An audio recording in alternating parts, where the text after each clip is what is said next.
All right, welcome back to episode 3, Being Human, with Donovan Eckersley and my good man, Ethan Ellis. It's good to be here. Thank you guys for joining us. And we're just going to drop right in, much like we did the last time, with 3 deep breaths. So get comfortable.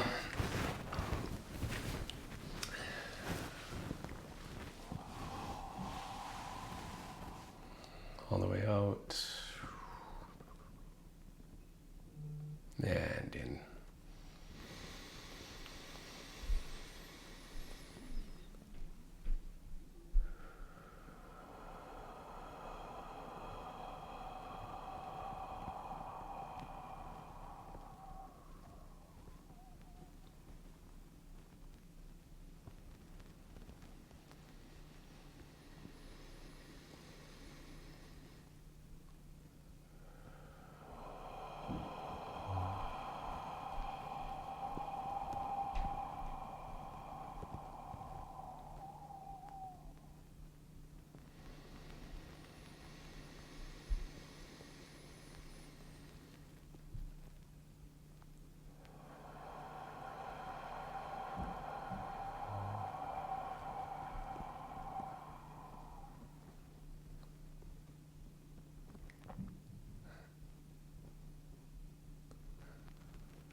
Oh.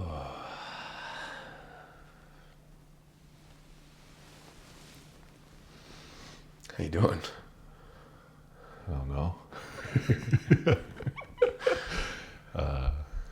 Like very spacious, man. Like so chill and tired. That like, it's almost in like that lucid kind of state. You know, like, am I here? Am I not here? It's kind of like, I feel like I'm in that space right now. It's almost kind of like a dream, actually. Like, it feels kind of like I'm in a dream right now and I'm dreaming this. So, yeah. How are you?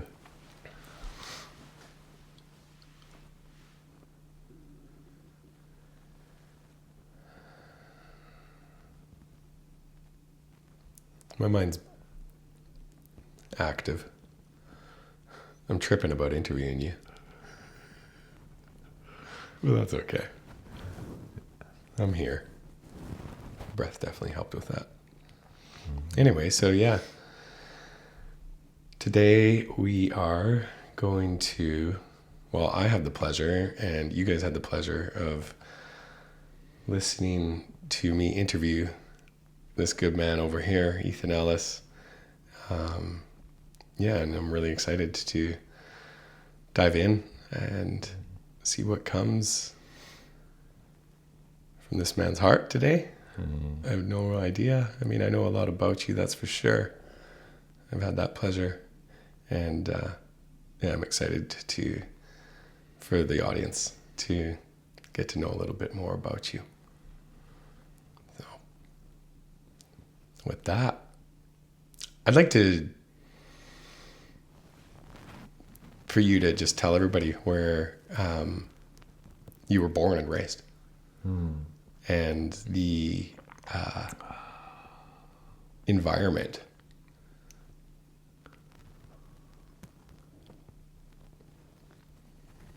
of the town that you grew up in. Cool. Yes. Your experience of it. My experience of the environment? Yeah. Of like throughout my whole childhood, like throughout my whole life, or just like the experience of like just the environment of like being what Grand Prairie is to build. Yeah. No, just what your experience of what Grand Prairie is. Okay, cool. Yeah, cool. Yeah. I was born in Edmonton, actually. Edmonton, Alberta. Get to find out actually what time I was born at soon too, which is going to be super sweet. Oh yeah, those are those docs I printed off for you. Yeah, to figure out kind of like the astrological time. I really just want to know like the time so that I can do kind of like, I've gotten different charts done at periods of time, but to like actually get specific on this is when I was born, I think would be super sweet. But yeah, born in Edmonton, and then I moved to Grand Prairie when I was 3 years old. Don't really remember like much of living in Edmonton, actually, it's pretty, there's like a couple like memories that I got from like living in Edmonton, and that was pretty fun. Of just like being at, I remember there's like JJ, I have this like JJ, like there's a woman's house that I would go and spend time with like their sons, and I just play, and I just remember being like maybe 2 and playing at like JJ's house, and like I just remember it was always like a good vibe. There was like a little bit darker, a little bit ominous, and like just, I don't know, it's like a lot of fun. I don't know why I recall like JJ. But then we moved to Grand Prairie, and then yeah, like Grand Prairie's wicked. It's one of my favorite places to be, honestly. It's like, I really love it. It's a big oil field city, oil field town, working town. Environment's fucking cold. It's cold up there. It gets really cold. Minus like 40, minus 50 sometimes too. Rolling hills, beautiful skies. It's like the prairie skies, man. You always get to see the sunrise, see the sunsets, and it's just a really beautiful place to be. And lots of cool people, like lots of really cool people there too. Yeah, I'd say that's really like it for the environment, you know, prairies. Yeah, grizzly bears, elk, lots of different animals, squirrels, like just, yeah.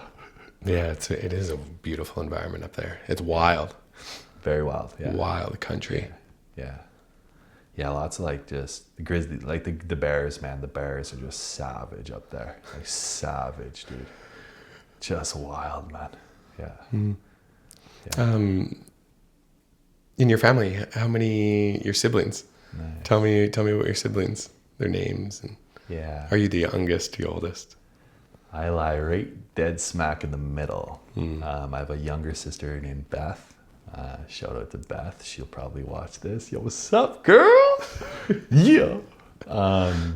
Yeah, she's 3 years younger than I am. So she is, I think she's turning 29, or maybe, I don't know. I think 29. I think along those lines. And then I have an older brother. My brother, I think, is honestly 35, maybe 36, and his name is Kyle. He was like, I think he was actually 5 years older, so he might be turning 37. Because there was like a huge gap. It's like me and my sister were super close, and there was such a huge gap between my brother growing up that it's like he was kind of like doing his own thing all the time. Like when he would come to play, he mostly just came to beat the shit out of us. Like that was his version of playing with us, was like, yo, let's just go beat the shit out of these kids. Like, dude, I'd have friends over, man. And like they were terrified of my brother, dude. We'd run in like little doll houses to like hide from him, because he would just come out and just like beat the shit out of us and just like go back inside. Like it's crazy. He was just so much further ahead of us that didn't really ever like play with him really. Yeah. I mean, sometimes we'd play together. We'd play like different video games and that kind of stuff. But man, most of the memories are just like, bam, dude. He just come out, just, what's up? Just like, ah, run away. It's crazy. Yeah, but he's a good dude. Yeah.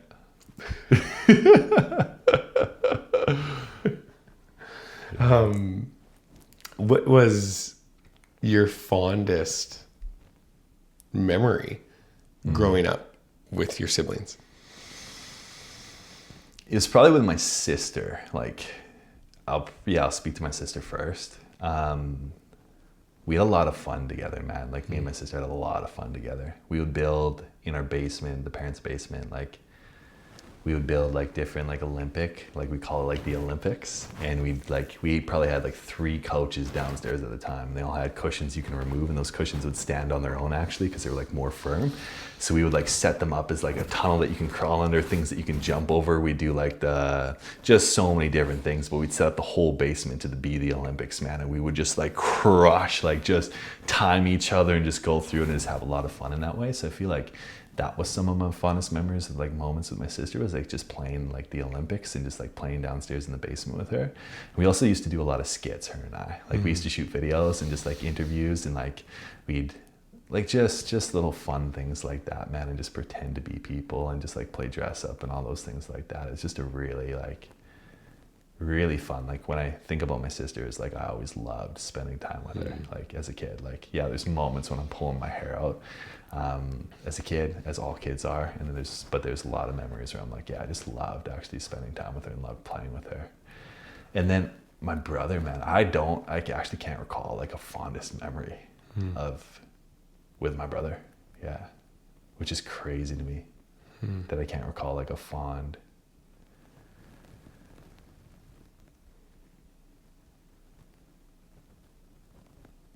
How does it feel? that I can't recall a fond memory of. Yeah. A little bit sad. Like it feels sad that I can't recall any like. I mean, I can like recall like going tobogganing, but even then, man, like I don't think he was there for much of that. It was mostly just me and my sister. Like, just because he was 5 years ahead, like that's like it's a decent age gap into like what we're into and what. Because like by the time I was 12, he was 17, and like especially in those ages. But like, I mean, I remember like walking through trails, camping, like that kind of stuff with my brother. But I don't have any like that just like surface of like, oh, that was a lot of fun.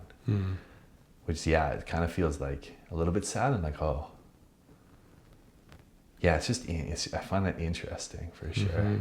But like, it makes me curious of like, are there memories that I just haven't remembered? Like, are there things that I've thought about, like things that we've done that I just can't recall in this moment?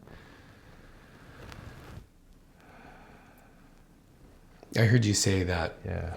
you remember, going camping and things like that. I know a little bit about your father, but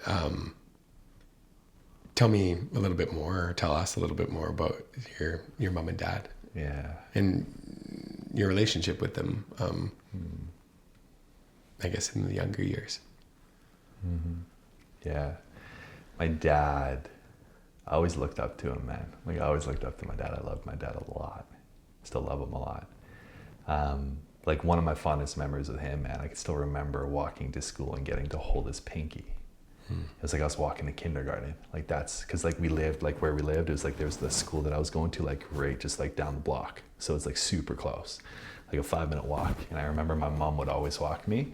And it was like, oh, my mom's walking me, but like, which is good, super great. But I'm like, but like the moment that I got to walk, like I remember the first time that I walked there with my dad, and it was like I got to hold his pinky, and it's just like, I don't know, he just felt so strong, man. He's just a really strong man, and I remember like playing a lot with him when I was younger, for sure. Like he was definitely very like active and engaged, and like I don't know, like.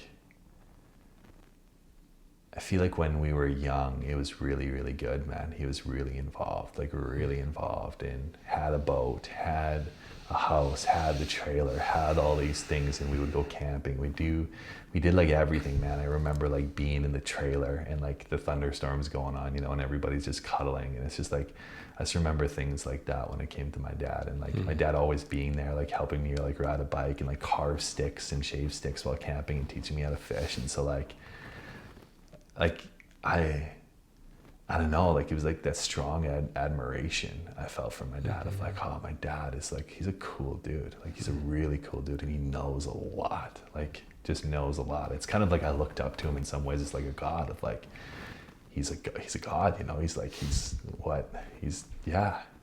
that way. And so that was sweet. And then my mom, man, my mom was super soft, dude. Like she was super soft. Like I remember as kids, like one of my favorite things to do, dude, was like to lie on the couch with my mom, and she would just cuddle me, and I just watch Beetleborgs, dude, which I barely remember, man. Beetleborgs. Yeah, it was like this show of like these, I think the bugs like turn into robots and they start fighting things, and just like, it was just one of those like, it's kind of like Transformers, I think, something along those lines. I gotta look it up, actually. I should look that up. I should get that, because I feel like that'd be such a fun thing to like look back on. But yeah, I remember just like watching and just cuddling shows, and that was like one of my favorite things to do with my mom, was like to be held kind of like by her. And it was just like super soft and gentle. And so I feel like my relationship with my mom also when I was growing up was also really like beautiful too, like really loving. She's really kind, really like soothing. And like a lot of fun. Like I do remember like having a lot of fun, like as a kid, and just like getting to experience a lot of cool things. Yeah. Parents were, I think my dad at the time was working for Ainsworth too, so he's working like the mill. I think he started off as, I think, an electrician or something, or maybe he was transitioning out of his company and took like a role there. I think he was a little bit higher up than an electrical person, because he owned a couple businesses, but I think he sold those to move up to Grand Prairie, because he thought that there were going to be a bigger and better opportunity up here. And yeah, my mom didn't work. She didn't work for the longest time. Yeah, she was just a stay-at-home mom. Yeah. Held it down. What's that? Held it down. Oh, dude, held down the fort, man. Like, Yeah. my God, dude, ever since I have a kid of my own, it's like I call them probably once every 2 weeks and just tell them, like, thank you. Like, honestly, like, thank you. Yeah. Like, I'm so sorry for the shit that I put you through, and thank you for doing what you did, because I now understand what it's like to be a father. Like, I understand what it's like to be you guys, and how much sacrifice and how much shit that you guys actually had to take just to provide a home, and how for granted I actually took it. Yeah. Yeah, it breaks my heart. I cry thinking about that. But yeah, like, really, really good people. Mm. Yeah.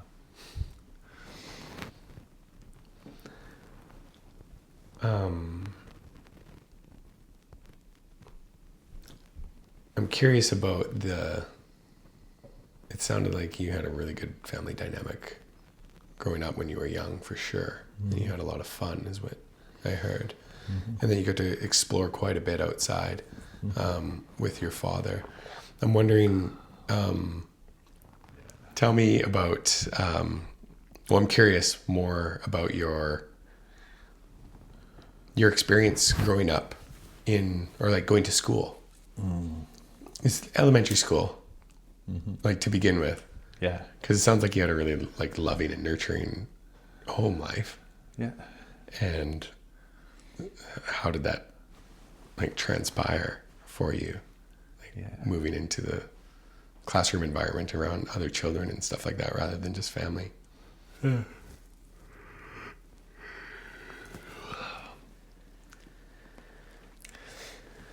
Yeah, it was like I feel like good. Yeah, I feel good. Like, Kiteri, I went to like Kiteri Mission Catholic school. It was like, Really? yeah, Kiteri Mission. Yeah, it was literally just like up the road from my house. Used to live in Mission Heights. We had a sweet crew there, man. We had so many. So it was a super cool, like, elementary school was a blast, man. From what I can remember, like, even like kindergarten, I remember some kindergarten stuff. I can remember like moments also that kind of like shaped my consciousness in some ways, of like being left out of things. And I remember like how that kind of like shaped and molded me, of like being left out of the circle that they were sharing, and then like how that kind of like impacted my body. I remember playing in a sand pit, and then somebody saying something of like, oh, you can't do that here, and then feeling shame for that, and like not going to play with the sand pit again. I can remember like different things like that it kind of shaped I'd say my mind and my experience. But like, for the most part, I felt like I had a lot of fun, like, in early years, like the pre-K and the kindergarten and that kind of stuff. And then, man, grade 1, 2, 3, 4, like all that I can remember is it was a good time. I was kind of like a popular kid as well, like, just liked by a lot of people and had a lot of friends. Like, we had within our neighborhood, man, there's like, dude, there's Kelsey, like, there's a couple kids that lived up the street from me that were super dope that we'd play with all the time. Like, Kelsey was my age, and then he had a brother, Kyle, which was my sister's age, so we played together. Then around the corner there was like Monkron, Gherkin, and the Beekrin, which are like 3 of my like other good friends as well. But like, it was like me and Monkron were homies, and then Gherkin and my sister were homies, and then like up the street a little bit more was like, just like, we had I think there's like 14 kids, man, that we just like ripped up the neighborhood, dude, and we would just play together. We'd have so much fun, and everybody's going to Kiteri too. So it's like, as soon as school would end, man, it's just like, we'd be at somebody's house doing something. Yeah. And I remember like those early years being like a lot of like kick the can, a lot of different games, a lot of like playing like mini baseball, man. We'd play baseball with those little like white golf balls that were like plastic, and we'd use a real baseball bat, but we'd have it like in the yard. So we'd have base 1, 2, 3. We'd like actually play it because the ball wouldn't go far. And we would just whip it, man. We're golfing because we lived in like, where we lived backed onto a huge park as well, which was like super sick. And my parents had the gate, so we just like walked through the gate and we're at the park. And so it was like, man, we just crushed everything, dude. We nicky 9-door houses when we were at that age too. Like, we're just like savages. Nicky 9-doors. You go ring the doorbell, run away. Oh, yeah. we did that like crazy. Dog, like, ginger. Yes, yeah, we did that a little bit later too, and got more serious with it as well, which is but it was just like a lot of fun, man. Elementary school was a lot of fun. I can remember like, just there's a part of me that like wanted to really fit in and like wanted to really kind of like remain like the popular kid, because I remember like as I progressed, like to the ages I can remember, like I think in like grade 4 I probably stole $20 from my dad's wallet, and I went to school and gave it to the most popular kid there, like just so I could kind of like fit in and belong with them. I remember doing things like that at that age too, so it's kind of like I really wanted to be like the popular kid, and I kind of was, like I was with those people, and at the same time like still felt kind of like a little bit on the outside with that too. So yeah, it was like a lot of fun, man. I was into archery. I was shooting archery at that time, probably. I think I was shooting archery at that time, playing soccer. Actually, I was playing soccer at that time. And like that was a lot of fun too, because I was like playing 10-bit soccer, and I was crushing soccer too. I was really good at it as well. So like, I don't know, it was like a really good time, dude. Like overall, I feel like it was really, really fun. Like just really fun, man. I think it was just pure fun. I think that's all that I remember, is just having a lot of fun. Like girls were starting to kind of like come in the pictures a little bit. Like I remember having my first kiss in like grade 1, you know, just like, woo! Yeah, I think it was like, yeah, it was a girl named Amanda, which is fun. It was like a dare, like other people dared us to do it, so we did it. And it's just like, just little cool, like little fun things like that, like being a kid, just exploring, just having fun with people and really hanging out, and I don't know, just playing. I feel like that's all that I can remember, man, is just playing. Like a lot of my early years, like I was just playing. Isn't that just it? Hey, like it's just the innocence. It's such a pure thing. Being a child. Yeah. It's so beautiful. And it is. It's just pure fun.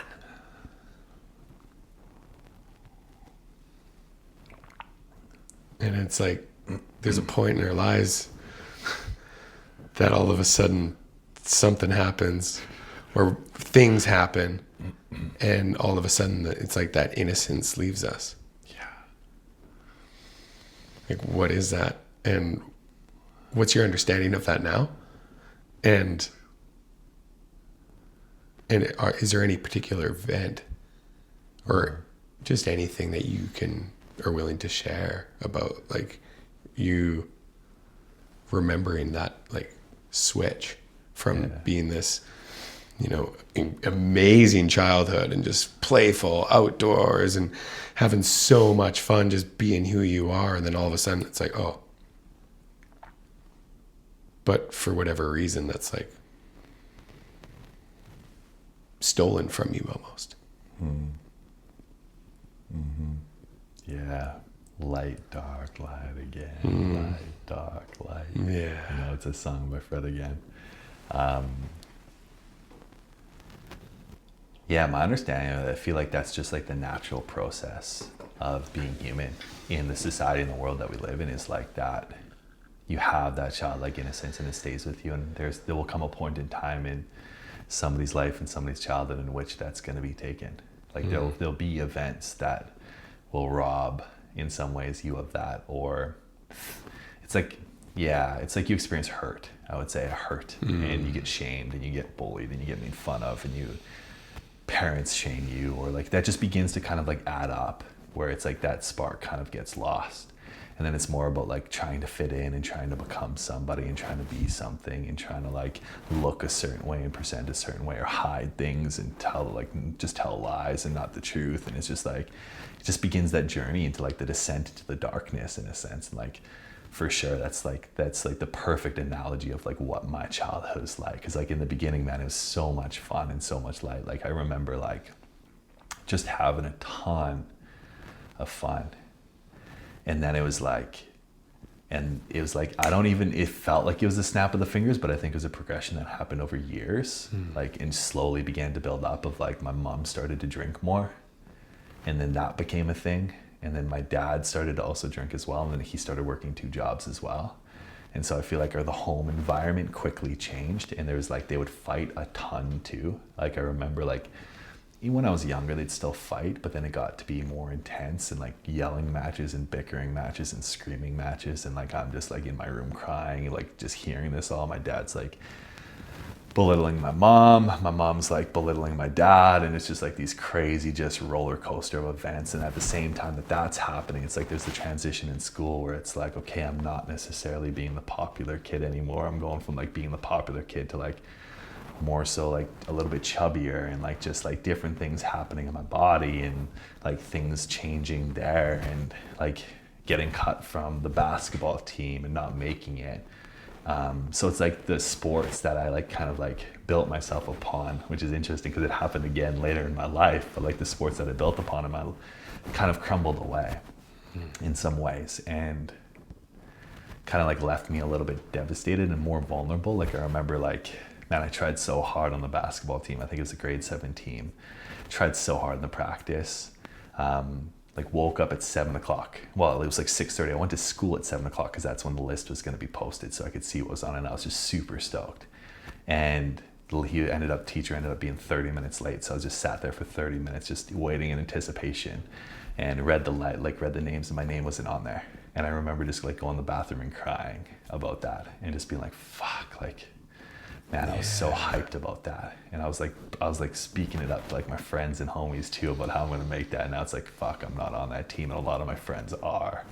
And it's like, damn, like I'm not good enough. And that's when that whole kind of like narrative began to develop, and just like, man, I started to lie more, steal more, like just anything I could do to get attention. Like I was just looking at attention, because it's like, I feel like at home with my mom starting to drink more, my dad working 2 jobs, I wasn't getting that anymore. And then also like with me not being that good at sports anymore, it's like got cut from like one of the, I think it was like the U14, maybe U16, U14 probably, like soccer team, provincial soccer team, got cut that year too. And it was just like, I feel like that fall is like, holy fudge. Okay, how do I get attention? How do I get things now? And yeah, so it was like my mom's kind of drinking, like the arguments that would happen. Like I feel like that was like the beginning of the descent, because it was like we'd come home from school sometimes, man, my mom was like inebriated on the couch, like barely there. It's got like a sloppy supper that's made, and it's like, it's not what we want to eat, so we just like throw like mini pizzas in the microwave. Fuck, shout out to mini pizzas, and pop pizza pops, man, because those got me through, dude. And it's just like and so it was mostly like there was a point in transition where it's like, yeah, like that started to falter. My mom started to go through a rough period of time. My dad started to go through a rough period of time. And then from there, it just like spiraled, like out of control. I would say it was like out of control for sure. To the point at which like, it's hard to like exactly pinpoint when these events are, you know, probably between the ages of like, maybe I was 11 or 12 when my mom first committed suicide, like first attempted to commit suicide. And like, that was a wild experience of like coming home from school, just like super heavy, coming home from school, and like walk in the house, and just first thing that we did as kids we'd yell at my mom. Like are you awake? Are you awake? Like that's how we'd come in just yelling, are you awake? Like what's going on? Like, are you up? Like, where are you? What's going on? Like, do you have supper made? Like we come in the house that way. And so that like can tell you like how long we've experienced that for. That's how we just naturally walk in, and then there's no answer. And so like, we're just like, okay, she's not awake. Let's go do whatever we got to do. But then we'd ended up like coming up the stairs, because it was like way past when my mom would normally get up, because like most of the time she'd be inebriated, get up, and then like take care of what needs to be done in kind of like just a kind of a daze almost. State, yeah, just a state of like still a little bit intoxicated and still something in her system. And that didn't happen. So yeah, we go like jump on the bed, man. I just remember seeing her roll over, just blue in the face, blue in the lips, and just kind of freaking out. And remember like calling my dad, being like, hey, what do we do? Like, I don't know what's going on. Mom's not waking up. Like, mom's not waking up. Mom's not waking up. Mom's not waking up. And my dad's just like, call the ambulance. Like, and so then that's like organizing that, seeing them come up, my dad coming in at the same time as that's happening. It was just like this crazy like time, man. And it's just like, and it just kept going and going and going and going and going, of like being a kid and growing up just in that environment was like fucking hard, man. Because too, like my parents didn't talk. Like we didn't know that we didn't know what was going on at that time. Like me and my sister had no idea what was going on. And it was day after day after day after day. Yeah. And then there's weeks when she'd be sober and she'd be like, okay, we're good. Like I'm staying sober. I'm never gonna drink again. I'm never gonna do this. And then she'd be like right back in the kicker. And it was like that cycle too. So it's like, as well as a kid, it's like, man, I remember like coming home and like my mom would be sober, and I'm like, oh yeah, like sweet, like woo, like sweet, we can spend time together now, because that's really all that I wanted, man. I wanted her love, I wanted her time, I wanted her attention and presence. And so it was cool to have those moments with her. Like it wasn't always that way, and then she'd always dip back in. There would always be something that would come, and she'd always kind of like go on like a bender. So it was kind of like, it was tough too, because it was like the high and then the crash, and the high and the crash. And then I heard like, man, we started to as kids, like as we got older, just like, you're never gonna get sober. Like you don't have to tell us anymore. Like we don't care. You know, like we've heard you cry wolf probably hundreds and hundreds of times. Like it's just not like, I don't care anymore, Mom. Like, thanks for telling us, I don't care, you know? And so like, then I started like as a kid too, as I was growing up, like just being more mean to her as well, and just kind of like manipulating her to get things, of like calling her a drunk in order to get like just a PS3. I remember like manipulating her. Like I knew what I was doing. I was being mean to her so that she would buy me this thing, even though my dad said that that's not gonna happen. But I remember doing that stuff to her and calling her names and just like being ruthless towards her, just because I wanted love, you know, I wanted that love, but I didn't know that at the time. It's just like I just wanted her to be like, take care of me, because I felt like I had to take care of myself, man. And that was a hard point too, because like at school too, everything like changed, man. Like I remember there was I remember going and playing games with my friend, because like at that point too, which we'll get into the backstory of, like I remember going and playing video games with a friend, and I like asked the friend, I was like, because we were like talking about like masturbation at a time. I was like maybe 14 years old, like talking about porn, like really just getting into like, have you seen this? Have you seen that? Like you see some things, you watch, like just everybody's watching it together, because like that's what, like it's just curious, you know? And I remember like asking if he's ever stuck anything up his butt.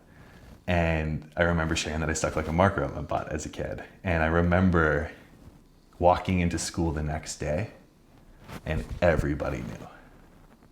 And then I was known as the marker boy. And how that impacted me and how that crushed my heart of like knowing what I was experiencing. Like, I feel like I'm gonna cry. Like knowing what I was experiencing at home, and then to come into school and realize that that's not a place either, where it's like I was loved and supported and seen. It was like, now I gotta be on fucking high alert 24/7, 365. Because I would do everything just to avoid somebody saying something. And it was like constantly just made fun of, man. I'd be talking and sharing a cool story and someone would say, shut up, marker boy. And it's just like, fuck. And I pushed against it for so long. I was like, oh no, I didn't do that. It wasn't true, it wasn't true, it wasn't true, it wasn't true, it wasn't true. And I kept on pushing against it. And it sucks because I look back, I should like, dude, just let it. Doesn't matter, you know, it doesn't matter. Just say yes. It doesn't matter. Just own that. Like own it, dude. Because it doesn't fucking matter. But I just kept pushing against it, man. So it was hard too, because it was like, those are my only friends, and even my friends were making fun of me at that point. And it's like, I didn't feel like I fit in anymore. And so it's like, it got more isolating. I started to experience like crazy migraines at school too. Like just crazy migraines, man. Walking home -30 in a t-shirt and I can't see straight because my mom's not answering the phone to come pick me up and I'm sick as fuck. Like just walking home and it's like, just gone. Like just crazy, just moments, man. And like, so it was like, it was hard to, at that point, and I just found like the outlet, man, the escape from all that was video games, dude. So I just started gaming. And it's like I'd skip school to game. I just everything just became video games, dude. And I just started gaming. Like that's all that I did for probably 4 years straight was video games. Wow. Playing Call of Duty, playing games, just gaming, all of it. Yeah. Yeah. I find it so interesting how like we don't have a choice in the matter. Maybe because we just don't know. But it's like that innocence, that pure child-like playfulness, and it just gets taken away. And it has nothing to do with us. And then so you lose your support system at home. And then you lose your support system at school. And now we're moving into a place of isolation where it's just E. feeling, how were you feeling not having any support system? Oh, terrible. Yeah, terrible. Yeah, like desperate, man. I feel like that's why I got the migraines, dude. Because like my mind was just so full. Yeah. My body was so full. Yeah. That I couldn't even handle information anymore. Like that was the expression. Like my migraines were in, like I'd be out for a day, 2 days. And the only way that I'd feel relief from it is by vomiting. And then I'd feel relief for like 10 minutes and then I'd go and come right back. Then I'd have to vomit again to get like just that moment of relief. And so, yeah, just like heavy, man.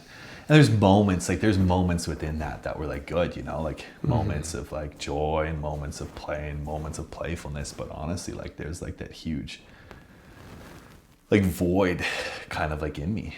Like it just like I felt super disconnected, super alone, and just started seeking like other behaviors and seeking outlets to escape that pain, right? Like started like posting ads on Craigslist, like started like looking for older men to have sex with me, started like that train of things, like started really going down some crazy pathways in order to deal with what's going on for me, to feel some sort of love, to feel some sort of like, hey, like I wanted, like I desperately, man, I remember being on a bus and I remember seeing a kid walk on the bus and he just looked like he was fucking hurting.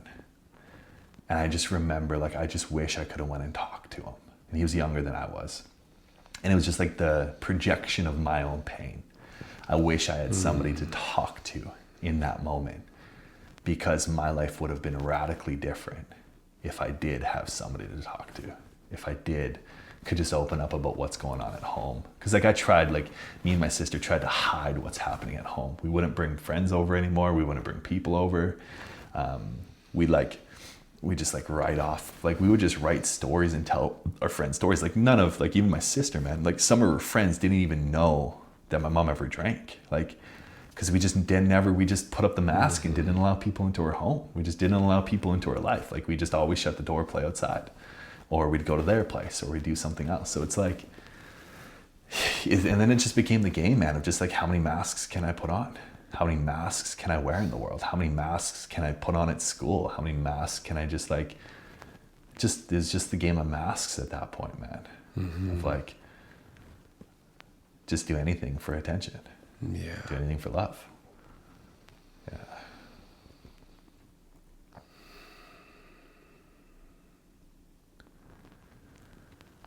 Oh man. It's just a hard story for me to even hear, even though I've heard bits and pieces of it before, but like obviously the impact that it's had on you, it's like, wow. Yeah, it led me to like attempting to kill myself, man, hang myself in a closet. Like that's where that led me to, like all of that. Like when you were in your mid-teens? Yeah, I was 16, 17. I think I might have been 17 at that point. 13, yeah, probably like 16, 17. Yeah, trying to off myself. Yeah, just couldn't deal with the pain, man. Like I remember just like crying under a blanket for days, dude. And like, yeah, it's just what it was, man. Like, and there's so many moments in there too that like just add another veil of like just things that were happening and like that. Yeah, it's just like all of that pain, man, just led to the point where it's like I was in my closet with the hanger around my neck, like struggling for air, and then the hanger breaks, and then I land on my knees and I start crying, and all I want somebody to do, man, is like take away the pain. Like I remember listening to the Fray, How to Save a Life. That was my song that I would listen to. It's like just like it's a friend singing to somebody else about how to save a life, but that was the song that I was playing, imagining that somebody was speaking to me about that. So like somebody's trying to save me. That's what I do. Just like that was my song that was on a repeat all the time. It's like somebody save me, you know? Which is, it's crazy. It's wild.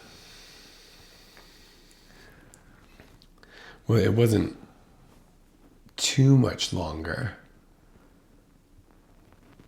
after that, then I guess what, after you tried to hang yourself,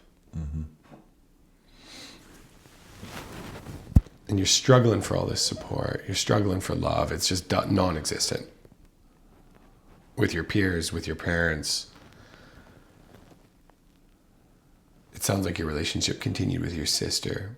Your brother's already out of the picture because he's graduated and off doing whatever he's doing.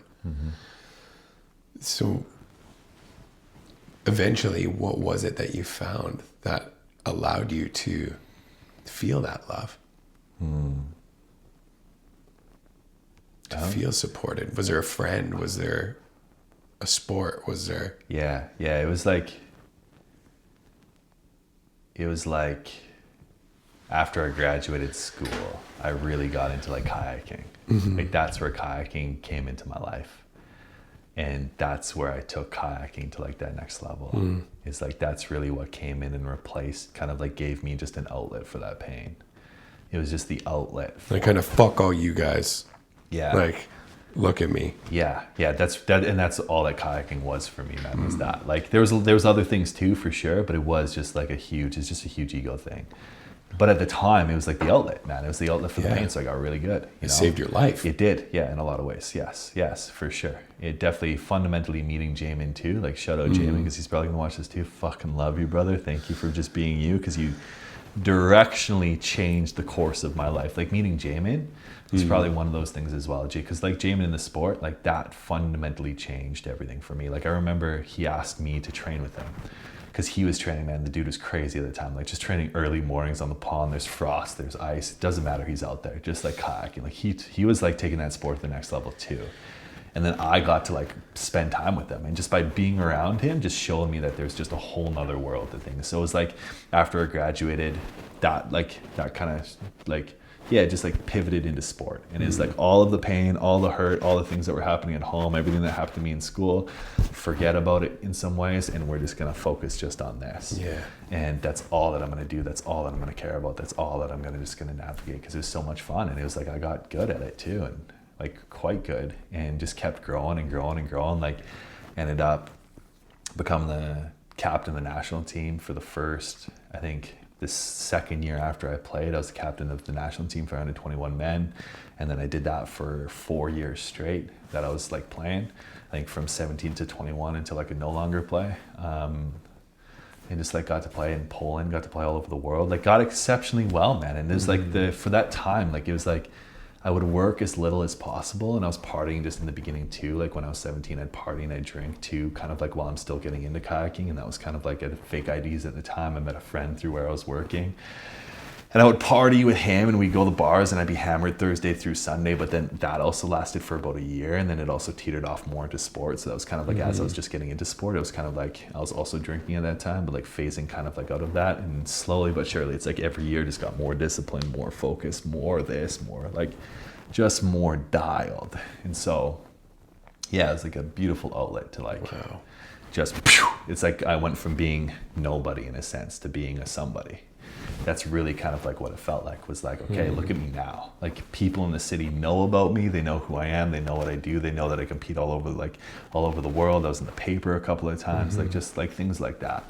And I was always on the pitch playing, man. And if I wasn't on the pitch playing, we're in the gym, hitting the gym. Like we're just like, and we're just building a sweet community too. Like Jay and I, like we did a really good job at like building out communities and running kids programs, and just like all the stuff that we did with kayaking. It definitely like changed my life. I never realized, sorry to cut you up, but I never realized, like I knew that you and Jamin were really good friends, but I didn't, like,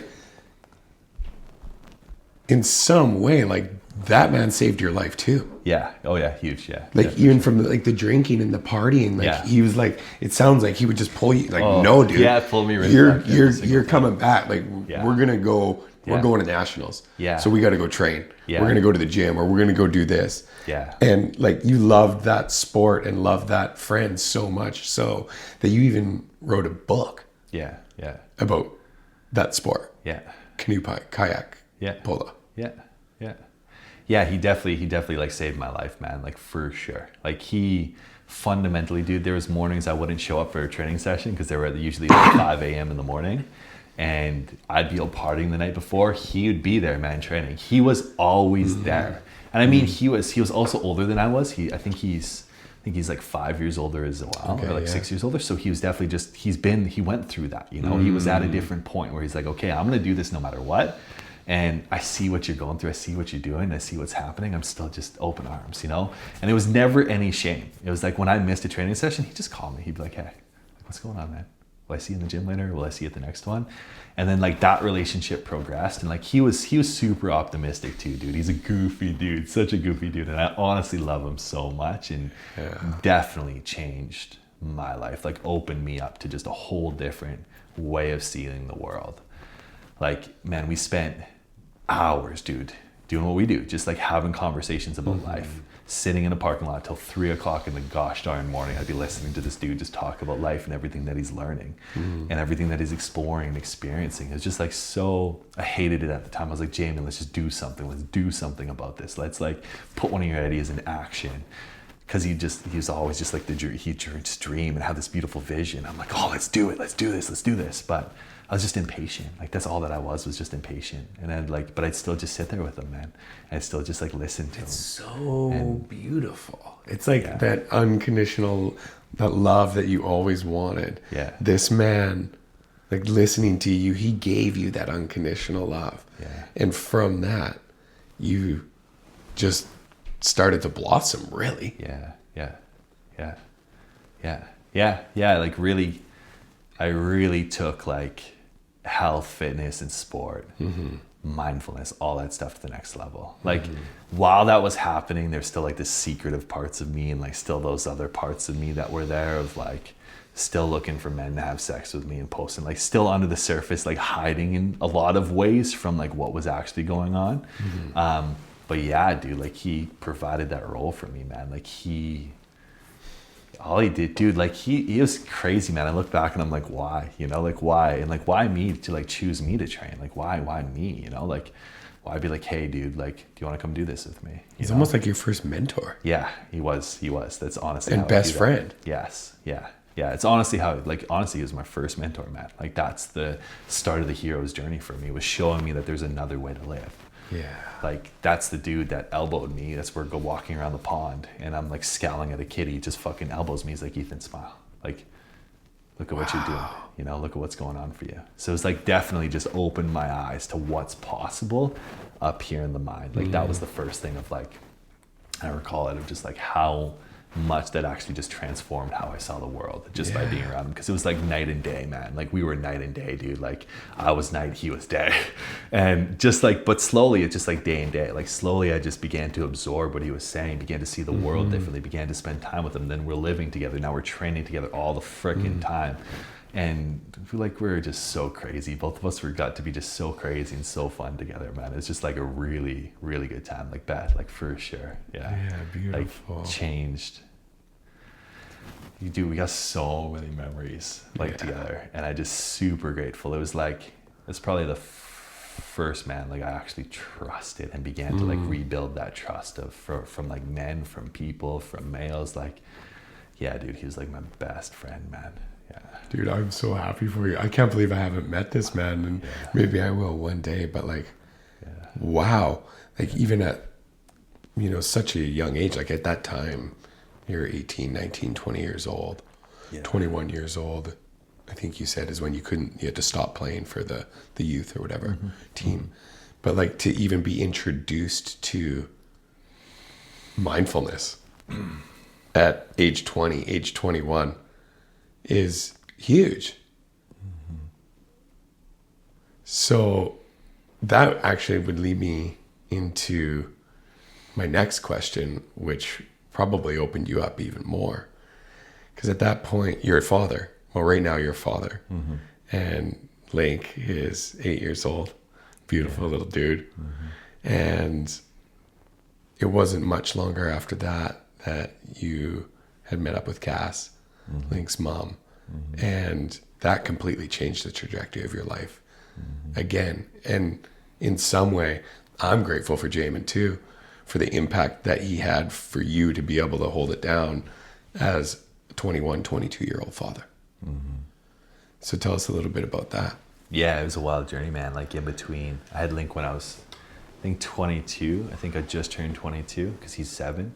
And so it was like while I was competing, it was like I was in a relation with Cass, and I ended up meeting her through the bar, and she was a really cool chick. But it was one of those things where it's also at the same time, like I knew I shouldn't have been in that relationship because I saw her and I was like, oh, I shouldn't be here, but I'm going to be here because I want to save the world and I want to show her what's up. I want to show her how good and beautiful the world could be. Kind of like taking what Jamin did to me and doing that to Cass. Like that's kind of like how that was framed at first, man. It was really really weird. Like she's a really cool chick, really cool chick. And yeah, and then like we ended up like having a crazy relationship. Like our relationship was nuts, man. Probably shouldn't have lasted more than 3 months, if it should have even lasted more than the day. But it ended up being a year, and ended up like throughout that, just a lot of trauma, a lot of toxicity on both halves, thinking about like my past and where I came from and how I contributed to that. But ended up coming out with Lincoln. Like I broke up with her, actually left the relationship 3 weeks prior to finding out that she was pregnant with Lincoln. And so it was like a complete shock, because at that time I was going to be the national team. Like I was on the men's team at that point, like training to be on the men's team. Just competed with them. Actually, no, I didn't just compete with them. Just played like nationals with them, and like just really kind of like spending more time with them, playing with them, getting used to that team. And then I had the vision of like going to Spain and playing polo for the rest of my life, because that was where the up and coming like best team was. And that was the vision of like, I had everything organized, everything was done to like move there. Accommodations were lined up, I had a new boat, new kit, everything was good to go. It was like when I was with Jamin, we were living on the 6th floor of an apartment building in Grand Prairie, and on the wall I had 4 big just post-it notes, the ones that are on kind of like on the wall here. And it was like, one was move to Spain to become the best in the world. That was my goal. And the other one was to buy a new boat, new kit. The other one was to publish a book. And the other one was to attend an Tony Robbins event. And those were my 4 goals. And I was like, these are the things that I want. I'm going to make them happen. And I was making them happen, man. I wrote the book, published it. That's good to go. Everything's being organized for accommodation to Spain. And then, yeah, just before, I think it was like maybe 2 weeks out before I was supposed to leave, like Cass calls me up. She's like, hey. I was like, yo, girl, we ain't getting back together. We're doing this. No. We were in and out probably 400 times. Like probably something along those lines. I'd like get into the relationship, then I'd want to leave, then I'd cut back in, then just like that pattern. And so, yeah, I ended up like, called me, went for the drive. She said that she's pregnant with Lincoln, man. I remember first hearing that. I was like, no way. I'm not doing this. Like, no. I was scared, terrified, not excited. Talked about possible like abortion or possible like ways that we don't have to move forward with this. Cause like I was going to Spain, man. That's where I was headed. And I remember walking into the pool that day. And because Jam and I were teaching a course at that time, I think we're teaching teachers. It was like a teachers convention. And I walk into Jay and I walk up to him and I'm like, I'm going to be a dad. He just looks at me. He's like, sweet dude. Like, I'm so excited. Like, we're going to raise this kid together. And I was like, whoa, dude. Like, because he was gung ho on that, man. He was such a supportive like role. He was like, dude, I'll help you raise that kid, man. That's who Jamin was. Like, which that makes me sad, like a little bit sad. Just the situation that's happened now, actually. Wow. Yeah, that's who he was for me, man. Like he was willing to do that and would do that like with me. Oh, that breaks my heart. Whoa. Yeah. But I was terrified, man. I wasn't excited. I remember going home that night just crying for like 3 days straight, dude. Of like everything I thought I was gonna do and everything I thought I was.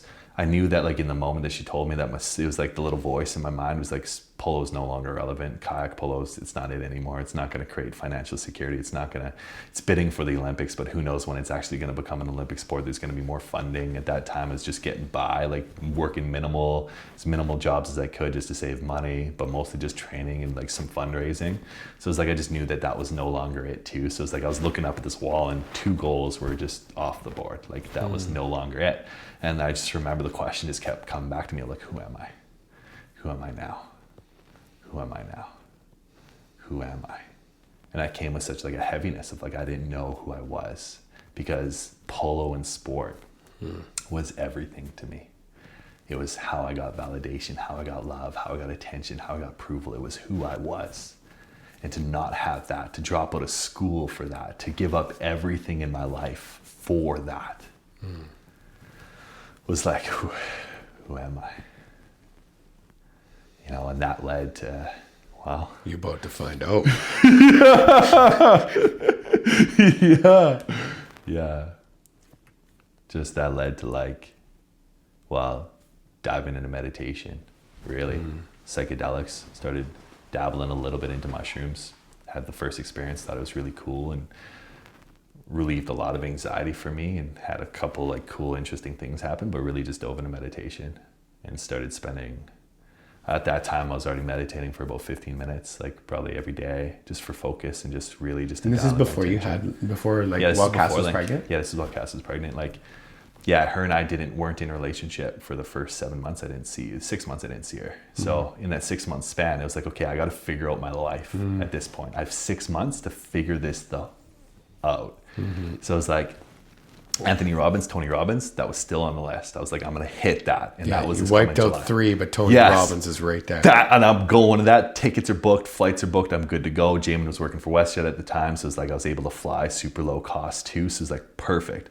Booked, traveled with my bike, went and hit that. Like there's so many different cool things that happened, but it was really just like 6 months of like, who am I?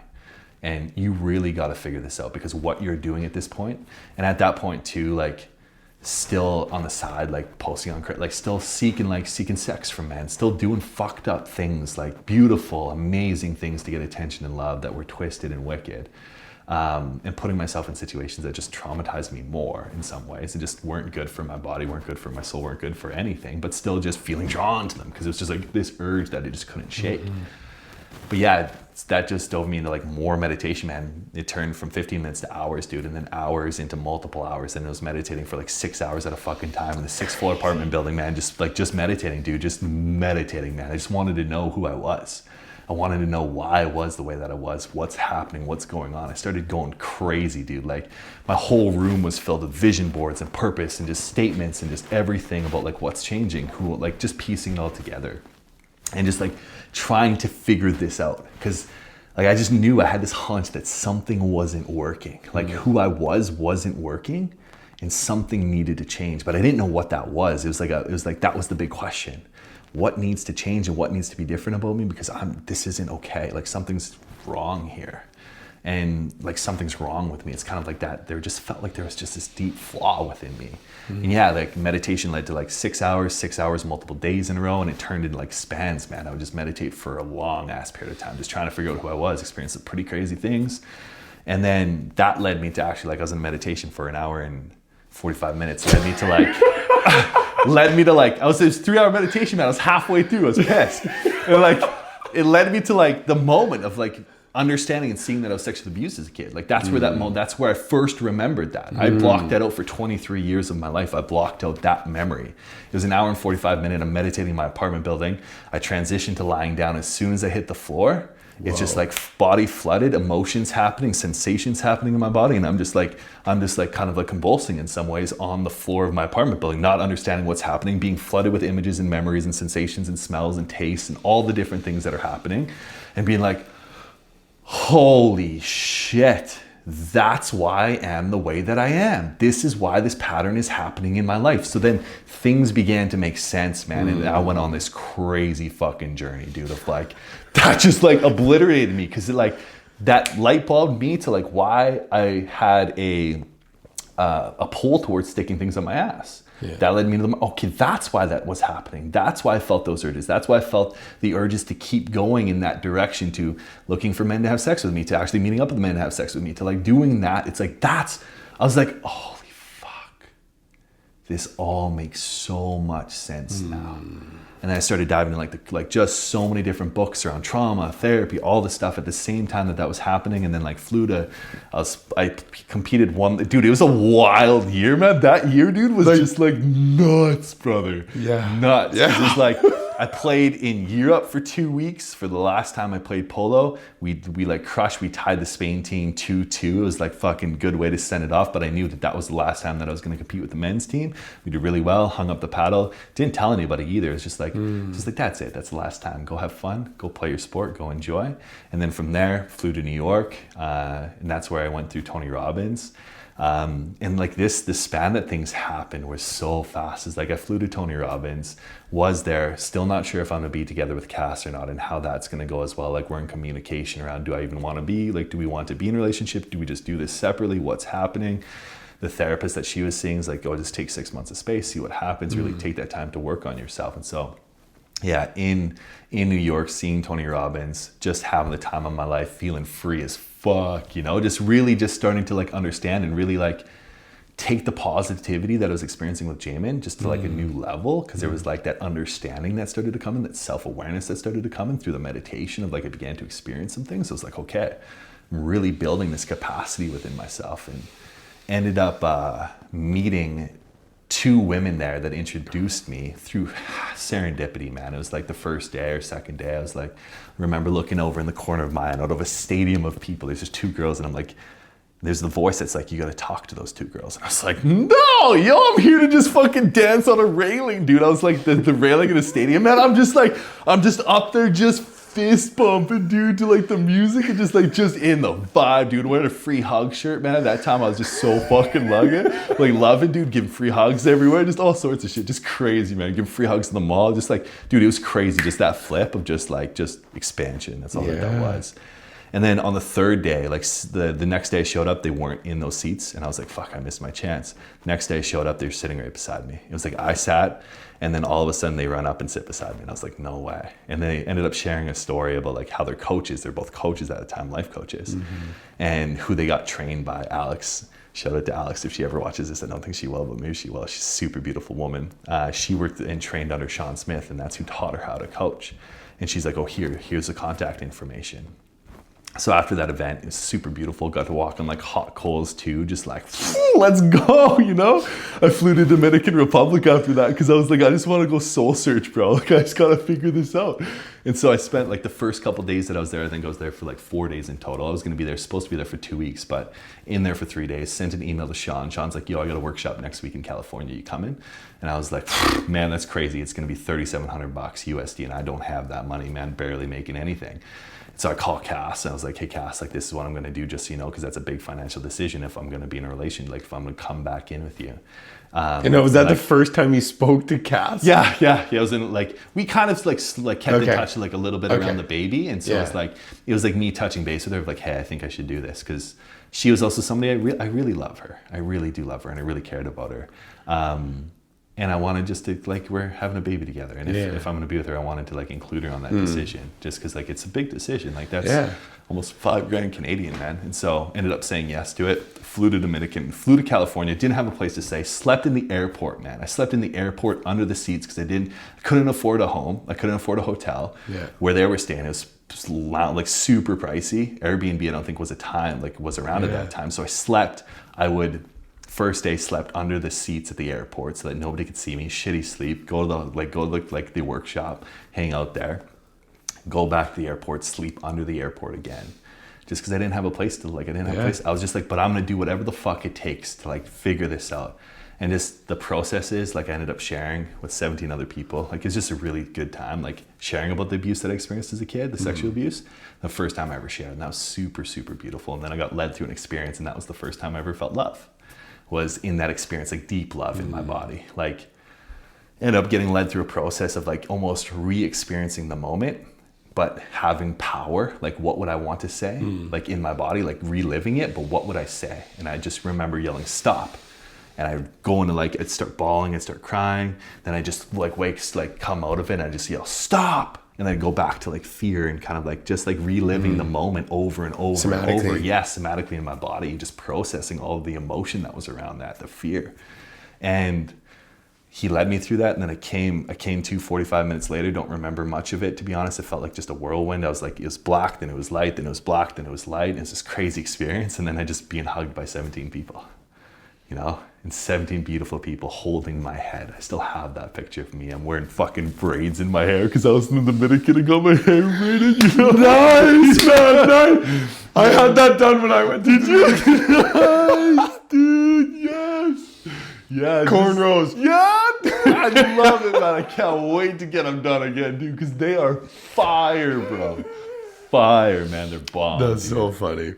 Yeah, and just like so much love in that moment, man. And that moment was the moment where it was like I felt white light come through the top of my head and hit the bottom of my spine, and just like felt like the shackles were finally off me, and I felt free. It was like the first time I ever felt free in my life, like free to be me. And then from there, it was just like the rest of my journey has just been the teaching of that, the preaching of that, the how can I share this gift with the world, because I was holding on to so much. Yeah. To let that go. Phew. And I could just be me. Yeah. It was like, whoa, it was heaven, man. Heaven. And like that from there, it's like I met Jim Francis, mentor number 2, 3, 4 walks into my life. Like, and that was a beautiful relationship at that time too, because it was like perfect timing. Experienced this crazy thing in California. End up meeting Jim, PhD psychologist, old man, helps me just ground and embody all of the principles and all the things that I learned. Really just helps me understand and really do the work as well. Like, introduced me to like The Courage to Heal, which is a book for like just helping people overcome. Which book, sorry? The Courage to Heal. Okay. It's like just for survivors of sexual abuse to just like really begin to like work through that, to own that, to like really like integrate the lessons. So it's like just really introduced me to like, okay, bring it down, you know, like really embody it. Yeah, embody it. And that's really what, like, super grateful that I got to spend that time with him, and I got to spend a lot of time with him, and I fucking love him too, man. Yeah. Rest in peace, brother. Yeah, for sure. Shout out to Jim, because I would not be the man that I am today if it wasn't for him. Yeah. Yeah, man, that was a whirlwind, dude. Dude, that was nuts. Like, what a story of resiliency and just love and passion. Like, it sounds like to me, like, I mean, again, just thank you so much, Jamin. Like, like, if it wasn't for Jamin, I don't know if you and I would be sitting here today, you know? Like, wow. Yeah. Yeah. Like, he just led you on he just opened you up, man. He loved you so good. And that just led you to beginning to love yourself fully. Yeah. And then to come to understand that through meeting Jim and all the work that you've continued to do to this day, to just deepen into that. Damn, man. Yeah, dude. That's a story. It's crazy, man. So tell us about being a dad, man. Yeah. I just Cool. It's like the greatest gift ever, man. Yeah. Yeah. It comes with its challenges of like, obviously it's the hardest thing I've ever done and hardest thing I will ever do. Honestly. You've been single dad your whole life too. Yeah. For the most part. Yeah, I left the relationship when Link was 6 months old. I actually left on Mother's Day, which I'm so sorry. Yeah, that was like I think that was the heater that made that sound. You're crazy. Yeah. It's like Cass is hissing at you. Yeah, dude. Yeah, dude. Wrote a letter and just walked out that morning. Like, woke up way before, wrote a letter and just peaced out. Got my dad to come pick me up because I didn't have a car at the time. Sold my car to make money in order so that I could do what I did. Because I was just all in on that. And yeah. So, single dad. Yeah. Pretty tough, still like kind of like grounding those things and learning those things of like coming back into the world afterwards too, after like experiencing like that, like just like it was like wild, like the rest of my life, like the whole life story from that point, it's just crazy. It's just completely crazy and beautiful. And it was like, it took time. Like, it just took time to like be a single father. It was really hard in that beginning because I was still learning to take care of myself and then learning to take care of Lincoln on top of that. But super grateful, man, because it's like, yeah, dude, it's the best journey that I've ever went on. I love that dude so fucking much, and he has made me into the man that I am today. If it wasn't for Lincoln, I wouldn't be here. Like, I fundamentally believe that. If it wasn't for Lincoln, I wouldn't be who I am today and where I am today. Yeah. For sure. Again, it was like Jamin pivoted my life in one direction. Yeah. Lincoln, complete other direction. Like sports, Jamin was like sports and like just opened me up in that way. Yeah. And Lincoln's like, nah, dude. Nah, you're going. And then Jim was like that. Jim was like that anchor, that centerpiece for you. Yeah, really. Yeah, for sure. Yeah, really like, okay, now bring both of them together. He saw in me. Yeah, he was just like, man, he knew of me years before I met him. Yeah. He said that he watched. I remember you actually telling me this. He used to come to the Eastlink Center and he'd go there for 'cause that's where you worked. Yeah, I worked there at the time. Yeah, and he was like, I don't know, like consulting the board of the Eastlink Center. He was like they brought Jim in to consult with them to like, how can we fix this? And I remember like Jim, like the relationships between the whole thing, like the Eastlink Center was like faltering, like they were like they were in debt, like they weren't like year after year, it was kind of like going downhill. Oh, okay. The structure within the system wasn't working. There was chaos and drama, and they're like, okay, we're gonna bring Jim in because Jim's PhD. Yeah, for sure. Jim at the time like built multi-million-dollar companies, CEO Freestyle, like just lots of cool things that Jim was a part of, and he's just a really wise dude and consulted. He consulted lots of huge companies, man. And so they brought Jim in, and Jim he shared with me like he knew of me 2 years before we ever met in Safeway. I met him in Safeway. Yeah.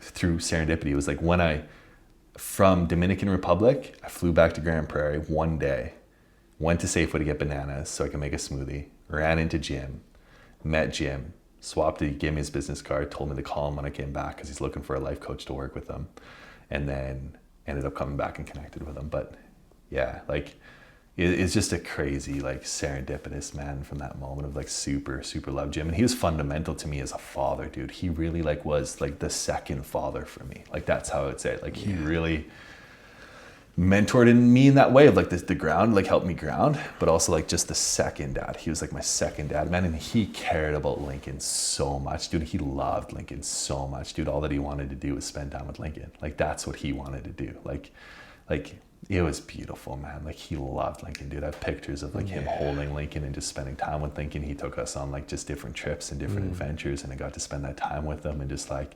super grateful for his presence in my life too. Cause like, man, I wouldn't be who I am without him. And that's who inspired me as a father as well, man. Cause he's a father to a beautiful like man, Devin. I love Devin too. And got to learn a lot, like just through his relationship and how he parented and through his story and just everything that he had experienced. Just learned so much through him, and just learned so much as a dad, and just so much, man. The journey of fatherhood, dude, it just blows my mind, man. Because it's like the best way to put it is like, if Lincoln's 1 year old, like he's 1 year old, I am tending and nurturing to the 1 year old within me. When he turns 2, I'm tending and nurturing to the 2 year old within me. When he's 3, 4, 5, I'm tending and nurturing to that little kid within me. And that's all that Lincoln was. He's like a manifestation of like, Ethan, learn how to take care of yourself, and this is how. This is how. Here's a boy. Here's a boy. Now do your best to raise him. Yeah. Raise him with love, raise him with patience, raise him with kindness. And obviously I've hurt him, I've shamed him, I've hurt him in many different ways. And I still do the best that I can because I'm a human, you know? Yeah. I'm still a human, and we're all gonna fuck up. But yeah, like really just like. It's such a beautiful way to look at that. Like just using him as a mirror to that wounded little boy that's still inside of you at times, you know? Oh yeah. That's all that he is, man. He's just a mirror, dude. He's just a mirror for me. Yeah, I've got to experience really cool things with him, man, and I'm super grateful that I get to be his dad, dude. Like it's a weird journey, man. I've got to experience some cool things with him too, man. I'll always remember last year when I came out to visit you guys, and we went to that old growth forest out by Shawnigan Lake. Nice, yes, yeah. And like you and I are in this beautiful like mountain creek, just swimming, and Link's like over on the rocks. He's like, I got a crayfish. I'm like, no, man, there's no crayfish in here. He's like, I got a crayfish, man. And we rip over there, and sure enough, the little dude's got a crayfish. Like, all right, let's go look for more of these things. Yeah, he's an amazing little man. He's got the best dad in the world, man. I know that. Thank you. Yeah, you're welcome.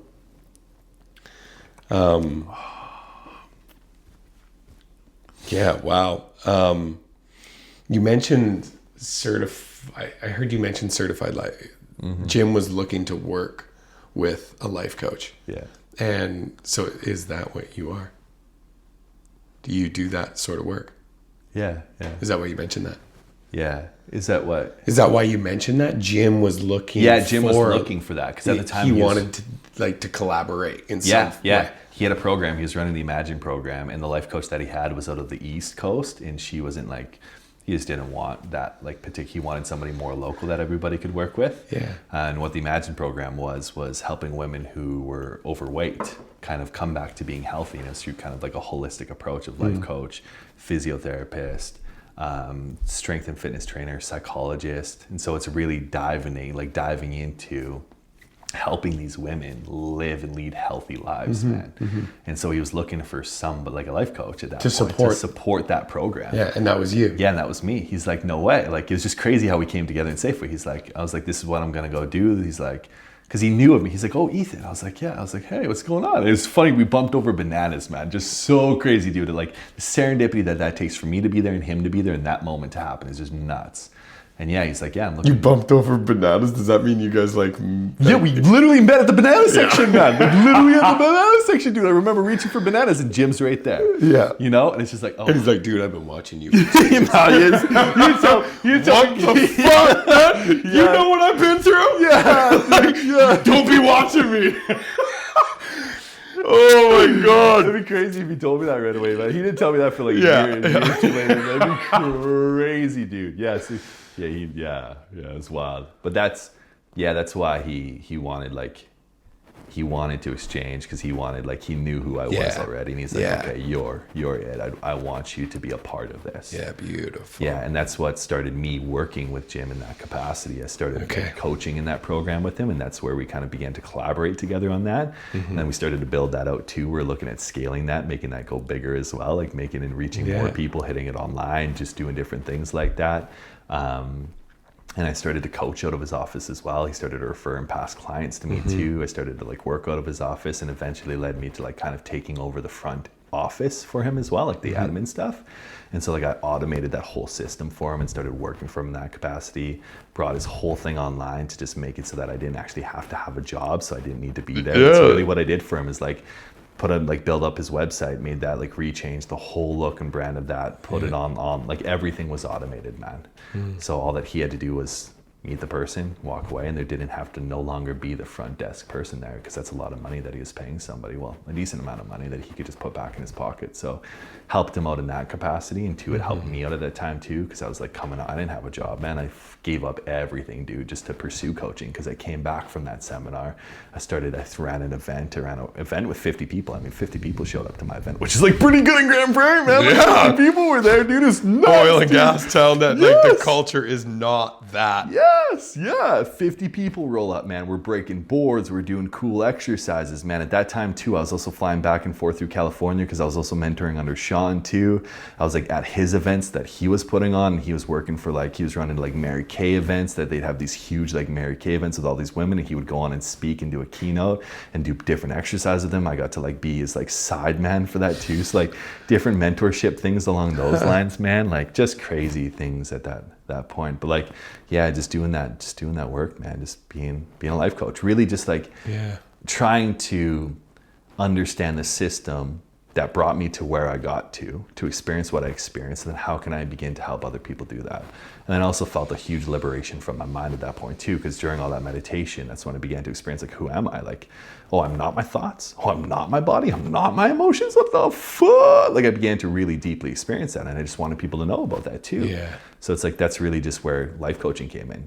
Yeah. And I called, like, at the first it was called transformational life coaching, and then it turned into like personal freedom coaching. And that's really where I've stuck for like the last number of years, is like, that's what I do, is like personal freedom, because that's all that this is. It's like, we play the game of like, oh, when I get X, Y, Z, then I'll be happier, then I'll feel peace, or then I'll belong, or then I'll feel better about myself. If I change my body, then I'll look the way that I want to, and then I'll have the confidence that I have. Well, it's like, no, can you just have that confidence now?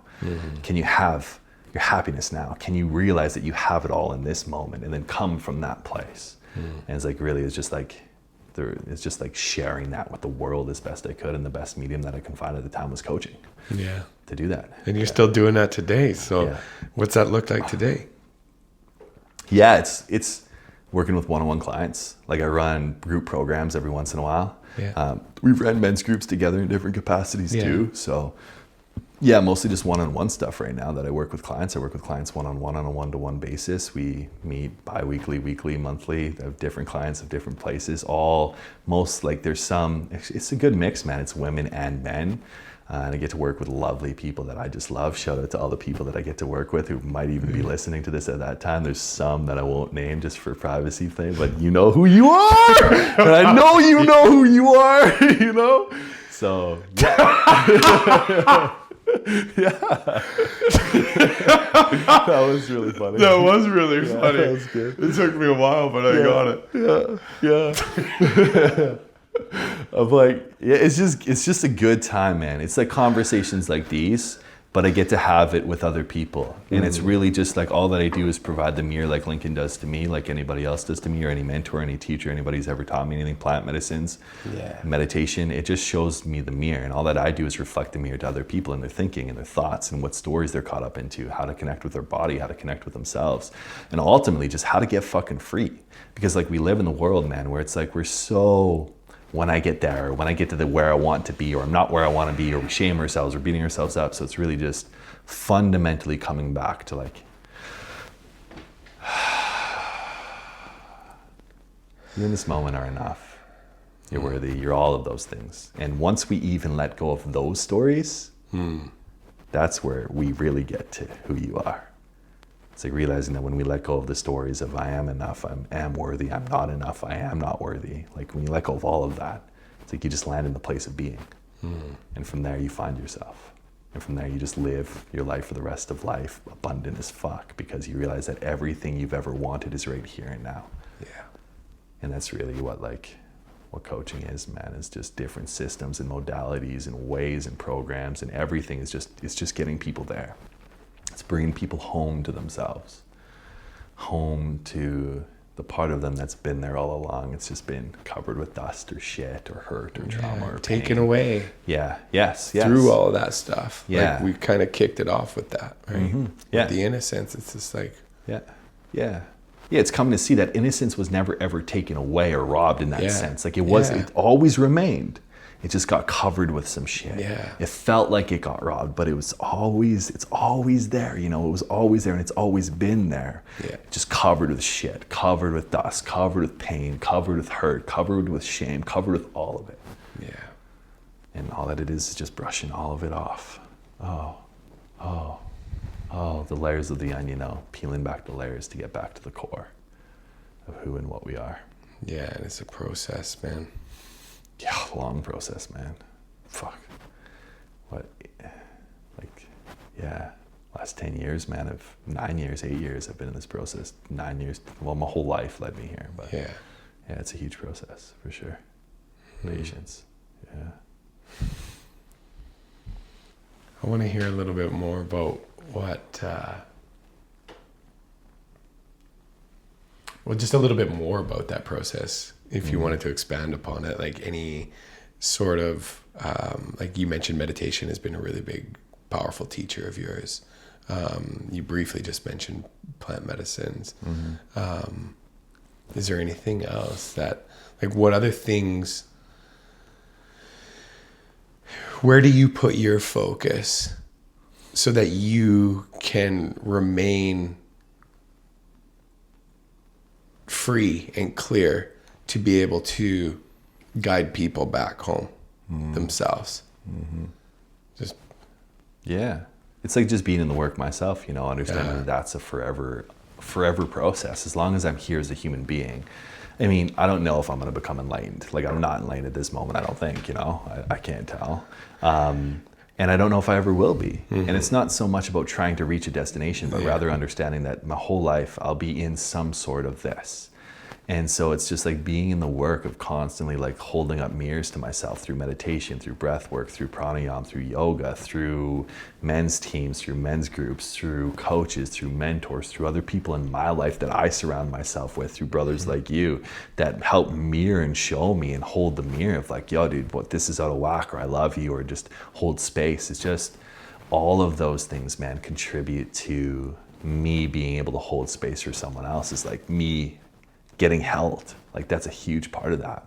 And then I think just like the the classic thing, man. It's like this work never ends, dude. There's still things I'm scared of. There's still like, man, I'm scared to run another group program. Fucking terrified, you know? I'm terrified of that. I'm terrified to put myself out there in that way. So like the work never ends. We never get to the point where we reach the potential, because the potential always changes. It always grows to the next thing. So it's just like understanding that I'm also in this process forever and loving that too. And being able to, that also like has like this sense of like, I don't have to be perfect to show up for a session with somebody. I don't have to have my shit together all of the fucking time, because I won't ever have my shit together all of the time. I'm okay to be human. And I think that's fundamental in what I do, is I really teach people that it's okay to be human. It's okay to be you. It's okay to feel the pain. It's okay to break down. It's okay to have these quirks and these habits, these things that you do that you don't like. All of it's okay. And so I think that how I cultivate that is obviously like through my practices of like, I probably sit in, well, it seems to be I sit in plant medicines at least once a year, if not multiple times a year, but mostly just ayahuasca once a year, maybe a wachuma, maybe San Pedro, maybe a certain ceremony like that. That's for sure a tool. Mushrooms have been a tool. So like LSD, haven't done it yet, but like that's going to be a tool I can imagine in the future as well that'll lean on, maybe a little bit of a microdose. Just different tools along those lines. But also like just understanding that like, hey, I still get to sit down and meditate every single fucking day. You know, I still get to sit down and read books and listen to things and help grow in my awareness. And I feel like I'm still very disciplined in that practice of like, I meditate nearly every single day. Sometimes I don't because I have Lincoln, and sometimes I don't have the time to because I'm busy, but it's like still making sure that I take care of myself and I fill up my cup, you know, and I spend a lot of time in nature, straight up, like so much time in nature, so much. And I feel like that's the one that honestly fills my cup the most lately, is just nature. It's like just going for a walk. Yeah. And just being outside, feet on the ground, you know, just connected. Even if my feet aren't on the ground, still connected, you know, still there. So yeah. What's your favorite element? Wind. Why? Yeah. Man, there's nothing like for me like feeling wind, dude. I love feeling it through my fingers. Like when you shared that, I can feel kind of like a little bit of like, I don't know if it's a breeze, but something like through my fingers right now. It's like just feeling air move. Like I just find that so phenomenally beautiful, and it just feels like I'm being kissed by God in a way. Like it honestly feels like I'm just being wind blown. Like just to feel that, and it feels like it can move so much. It moves so much every day. And so much air molecules, so much particles. It's such a heavy force that's just constantly blowing, and we don't barely understand it. You know, we're still understanding everything that's happening. So there's an element of like mystery to it too. Yeah. But honestly, just like feeling the wind blow through me, man, is something that I've just loved, dude. It brings me back to a moment when I was walking in Vic 2 years ago. It was like a wind tunnel. It was like 12 o'clock at night, man. Just came off of a mushroom journey, walking down a street late as night. Crazy beautiful. But it was like a wind tunnel in one of the alleys coming off of the breakwater. So the wind was just coming down the street, and it was like the buildings were high. So like the wind was just being sucked down, and I could just float in the wind. That was the first time I could actually float in the wind, and I could float for probably 3 or 4 seconds before I'd have to stumble and catch myself. But it's just like, I just remember being held by it. And it feels like I'm being held. It's like the wind has got me, you know, and I'm going to go with the wind.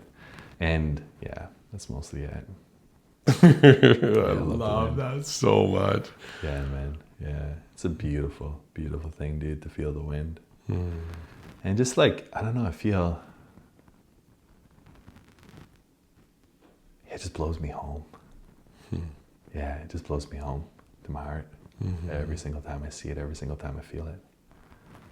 Yeah. And I love like, as well, the last piece around that, it's like the storm, man. The wind can be strong, dude. It can blow over trees, and it's just like there's that storminess to it. And I think I love that quality as well, because it's both. It's both the chaos and the order. It's both like the lightness and also the gentleness, and it's also the fuck, man. It'll wrath. Oh, dude, just pure wrath. It'll wreck you. It'll flip boats. It'll just do crazy things that, well, just destroy, you know, just chaos, man. I love that too. It's the only like unseen force. Yeah. That is considered normal. Yeah, very much so. Yeah, I get why you like it so much. Yeah. Most wizards do. Most wizards do. Wizards and witches. You're a wizard, Harry. You're a wizard. Somebody actually told me that the other day, man. Who said that to me? Was it you, was it? No, somebody said that. They're like, dude, you're a wizard, man. It's like that moment when Hagrid's like, you're a wizard, Ethan. You're a wizard. They said that to me. It's funny that they got brought up. It's funny. That's funny because we were just talking about that world a little bit too. Just before this. Yeah. While reading. Yeah, just Yeah. putting like blind trust. I don't know if you want to call it blind trust, but I guess kind of, right? Like the wind. There's a sort of like element of blind trust towards air, the wind. But like what's available to us at any given moment is all based off of what we choose to believe. Yeah. Yeah. Yeah. Yeah, fundamental. It's inner. As within, so without. As without, so within. As above, so below. Yeah. It's just everything is happening internal. It's just like everything that we experience on the outside is just a reflection of what's happening on the inside. Yeah. You know, and it's just discovering that, you know, of like everything's a cause and effect, but what's the effect? Often the effects are like we can see the effect of things, but we don't know the cause. Like, what's the cause of us being here? What's the source of us being here? We can't see the cause of the wind. What's making the wind blow? We can only see the effect of the wind. It blows through the trees, it blows through the leaves, it blows on your skin, but you can't actually see it, you know? So it's just like, yeah, the unseen in a lot of ways. So what are you here to do, man? What's your dream? That's a good question.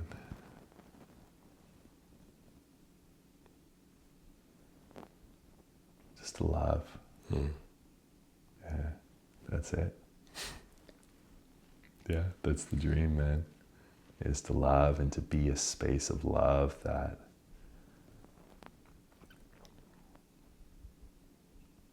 it's like I was just thinking, it always brings me back to like the lighthouse analogy, man. Just to be a lighthouse, dude. Yeah. To be a lighthouse on a dark, stormy sea. That wind is blowing hard, that wind is blowing fast, man, and all that I do is guide people home. You know, all I do is guide people home back to themselves. Like, that's it, you know? Not really doing anything. It's like helping people facilitate, just hold the space of love for people to unravel in and just find themselves, man. That's it, dude. Everything that I touch, everything that I do, everything that I am, it will be in some ways that. Just love. Like, that's all I'm here to do, man. There's ideas, there's goals, there's all that stuff, you know, programs, retreats, workshops, huge things, like all that stuff. And yet all I want to do is just love, you know? And that comes back to like loving my son. It comes back to loving you. It comes back to loving whoever's in my space whenever they're in my space. It loves everything, you know? That's the dream, dude, is just to be the embodiment of God's love in a better way. Knowing that even in this way, it's enough, you know? Yeah. It's like holding that just paradox, dude, like the divine dichotomy that it is enough and it's not enough. You know, understanding that there's nothing to do and there's something to do. Yeah. There's more love that I can give, and what I'm giving is enough. Being able to hold both of those and trust and believe that I am both of those. So all I am is here to just love and be, man. Just the true essence, the true nature of who we are, you know? That's it. That's all, dude. Beautiful. Yeah. Nice, man. Where can people find you, man? People need you, so where can they find you? Yeah. Find me on Instagram at joyfullyethan, here at Being Human.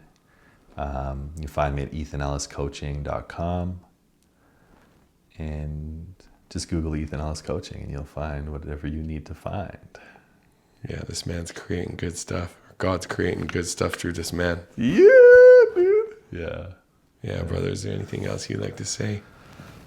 Just thank you. Yeah, thank you. That was good. Felt good. Felt like wild too, like a wild roller coaster, man. That felt like a roller coaster for me, dude. Like a vortex and a tunnel and beauty, love, like all of it, just suffering. And just like it's just crazy, man, to like just share the story, you know, and just like how emotional I can still get around things, of like how it impacted me and how that, just like everything, you know, it's just like a roller coaster, dude, because it's like I've lived that life. I've experienced those things, and those things that I've experienced, they shape and mold me into who I am.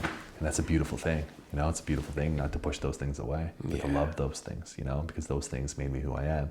And also, like, if my mom listens to this, if my dad listens to this, if there's any form of that, like, I love you guys so fucking much. I'm so grateful for you guys. And I know that. You guys know that.